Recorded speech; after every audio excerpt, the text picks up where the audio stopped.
बिस्मिल्लाहिर्रहमानिर्रहीम। जी व्यूअर्स, अस्सलाम वालेकुम। जी माशाल्लाह, कैसे हैं आप लोग? सब ठीक ठाक हैं जी। Mister Afzal Ahmad Malik chapter number 10 के साथ आपकी खिदमत में हाजिर हूँ। और जैसा कि आप लोग जानते हैं कि हम ऑफिस मैनेजमेंट के रिलेटेड एक कंप्लीट पैकेज कर रहे हैं, एमएस ऑफिस। और उसका जो एमएस वर्ड है वो हमारा कंटिन्यू है। आज हम उसका चैप्टर नंबर 10 करने जा रहे हैं। और उसमें जो हम करने जा रहे हैं वो टैबुलेशन है, टेबल कर रहे हैं। और टेबल आपको पता है कि मेन चीज़ है एमएस वर्ड में, सबसे ज़्यादा यूज़ होने वाला जो टैब है वो टेबल है। तो ये हमारा तकरीबन 3 लेक्चर में क्लियर होने वाला है। एक लेक्चर इससे पहले हो चुका है, एक आज होने वाला है। और मैं कोशिश करूँगा अगर कंप्लीट हो गया, नहीं तो नेक्स्ट लेक्चर में ये कंप्लीट होगा, क्योंकि मैं आपको हर चीज़ कंप्लीट डिटेल में बताना चाहता हूँ। ठीक है, तो टाइम वेस्ट किए बगैर चलते हैं कंप्यूटर स्क्रीन पे। ओके,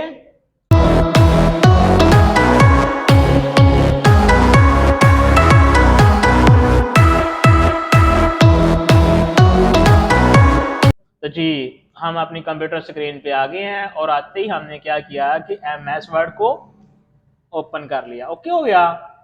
एक ब्लैंक डॉक्यूमेंट से हमने स्टार्ट किया। पहले आपने इसमें जाना है और इससे आपने टेबल पे आना है। ओके हो गया। मैं क्लिक करता हूँ और क्लिक करके वो आपके पास ये एक बॉक्स खोल जाएगा जिसमें इंसर्ट टेबल की ऑप्शन होगी। और यहाँ से वो आपको पूछेगा कि आपको नंबर ऑफ़ कॉलम्स कितने चाहिए और नंबर ऑफ़ रोज़ कितने चाहिए। मैं कहता हूँ नंबर ऑफ़ कॉलम 5 ही काफ़ी हैं और नंबर ऑफ़ रोज़ मुझे 8 कर दो। और उसके बाद मैं ओके कर देता हूँ। तो ये एक टेबल मेरे सामने ड्रा हो गया। ठीक हो गया। अब हम इस टेबल के बारे में कुछ इंफॉर्मेशन लेते हैं। सपोज डैट कि हमने कोई डाटा बनाते हैं। तब तक पहले में हम लिखते हैं फर्स्ट, अगले में हम लिखते हैं सेकंड, थर्ड और फोर्थ। ये कुछ 4 पोजीशन हमने कर लिया। किनकी? फॉर एग्जांपल पहले हम करते हैं girls, boys, small kids, man और वुमेन की। और नीचे हम इसे टोटल दे देते हैं। ठीक है, तो ये एक हम फॉर्मेट बना देते हैं। इनमें हम कुछ नंबरिंग कर देते हैं। जो फर्स्ट पोजीशन लेने वाले हैं, सपोज इसके इतने हैं, इसके इतने हैं, इसके इतने हैं, इसके इतने हैं, इसके इतने हैं। और टोटल बाद में आप खुद कर लीजिएगा। इसके इतने हैं, इस सेकंड वाले इतने हैं, इसके इतने हैं। ये वाले कोई भी नंबरिंग जो कि एक डमी सी नंबरिंग मैं दे रहा हूँ तो आपको समझाने के लिए, इतने हैं, इतने हैं, ये हैं। ओ ये तो ज़्यादा हो गया।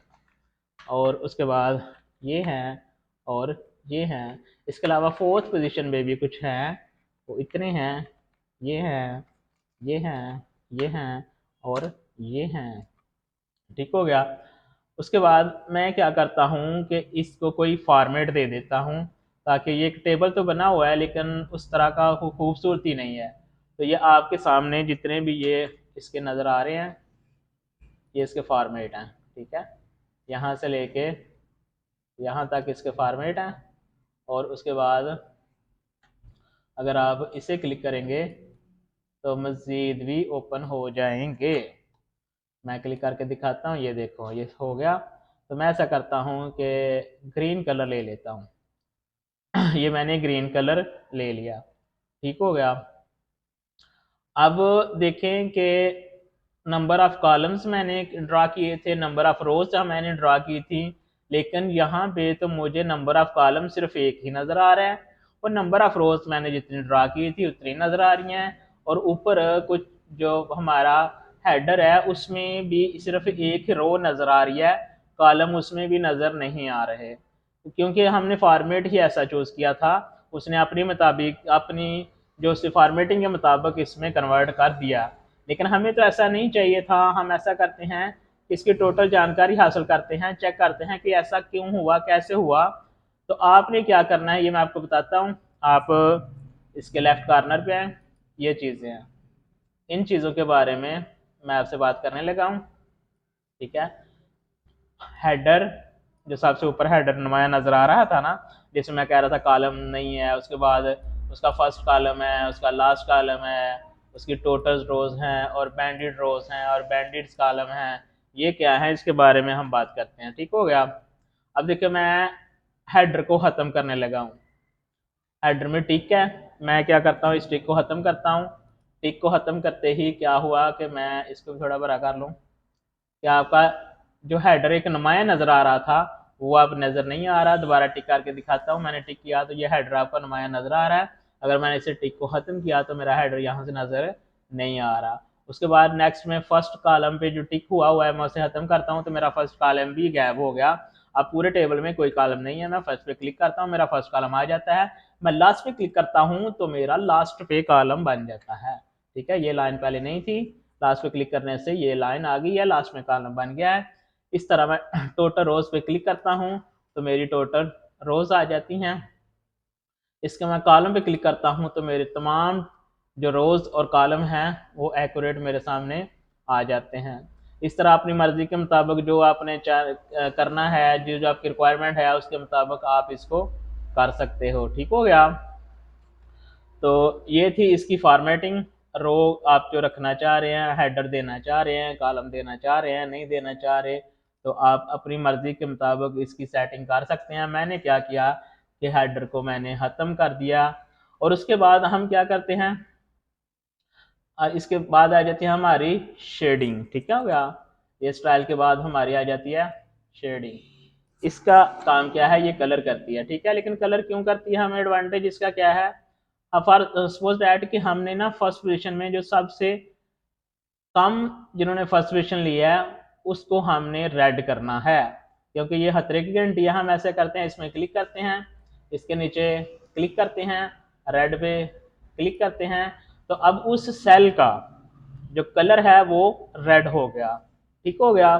सपोज दैट कि हम जो 5 को सेटिस्फेक्शन में ले आते हैं और हम कहते हैं चलो ये ठीक है, इसको हम ग्रीन में ले जाते हैं, ये तो ऑलरेडी ग्रीन है, चलो इसे और कलर दे देते हैं, ब्लू वाला कलर दे देते हैं।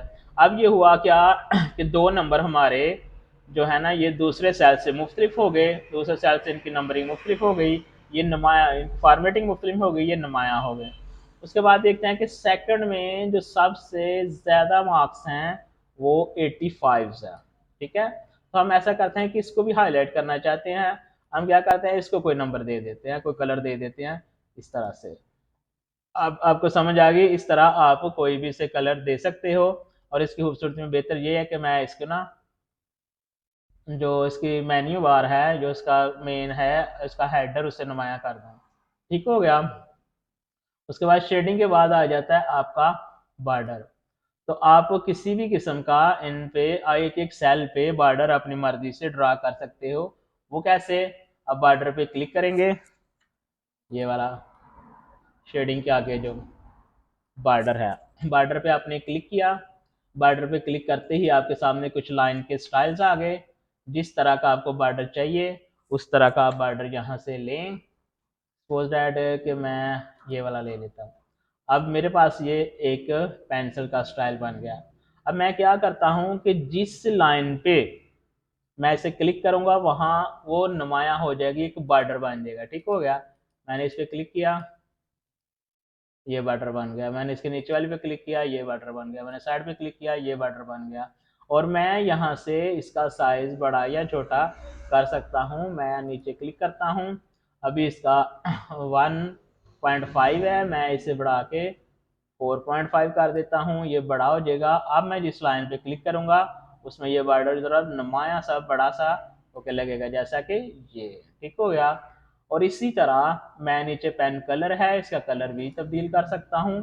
सपोज दैट कि मैंने जो बॉर्डर देना है वो रेड में देना है, तो मैं इसे रेड में ले आता हूँ। रेड में लेने के बाद मैं किसी सेल को हर साइड से जो बॉर्डर है वो रेड कर देता हूँ, तो मेरा ये जो सेल है ये दूसरों से नुमाया हो जाएगा, रेड हो जाएगा। इसमें रेड की सारा, क्योंकि ये मैंने यहाँ से इसे तब्दील कर दिया। ओके हो गया। उसके बाद आने वाली चीज़ क्या है, उसके बाद बॉर्डर्स है। बॉर्डर्स तो हम ऑलरेडी खुद लगा चुके हैं, और इसको हम ख़त्म भी कर सकते हैं, चेंज भी कर सकते हैं, मॉडिफाई भी कर सकते हैं। जहाँ पे फर्क करके देखते हैं। ओके, अब फॉर एग्जाम्पल मैं कहता हूँ कि जहाँ पे मेरा कर्सर है वहाँ बॉर्डर उसने नीचे से ख़त्म कर दिया। मैं कहता हूँ कि उसे राइट से भी ख़त्म कर दो, उसने ख़त्म कर दिया। मैं उसे कहता हूँ कि इसे कंप्लीट या ऑल बॉर्डर कर दो, तो उसने क्या किया कि चारों साइड पे बॉर्डर लगा दिया, ऑल बॉर्डर कर दिया। जरा बॉर्डर, इसके अलावा आप क्या करें कि एक चीज़ देखें कि मज़ीद आपको यहाँ से फॉर्मेटिंग अगर चाहिए, तो ये छोटा सा कोने में एक एरो का निशान है, आप इसको क्लिक करें। इसको क्लिक करते ही आपके सामने ये एक बार ओपन हो जाएगी। ठीक है, अब इसे अपनी मर्जी के मुताबिक आप जौन से, जैसे पीछे भी आप होम पे भी ये करके आए हैं, डिज़ाइनिंग आप कर सकते हो, लाइन का साइज, कलर बड़ा, यानी कि कंप्लीट फॉर्मेटिंग पेज की और बॉर्डर की अपनी मर्जी के मुताबिक कर सकते हो। ये पहले भी आप कर चुके हैं, लिहाजा यहाँ टाइम ज़ाया किए बगैर हम नेक्स्ट चलते हैं। ओके हो गया। तो ये थी हमारी जो चीज़ें इसमें जो हम कर रहे थे। मेरी कोशिश है कि इस लेक्चर में टेबल को ख़त्म किया जाए, इसलिए मैं ट्राई कर रहा हूँ, लेकिन लगता नहीं कि मैं इसमें ख़त्म कर पाऊँगा। तो लिहाजा या फिर ऐसा करते हैं कि लेक्चर बहुत लंबा हो जाएगा, टेबल को आज यहीं पे छोड़ देते हैं।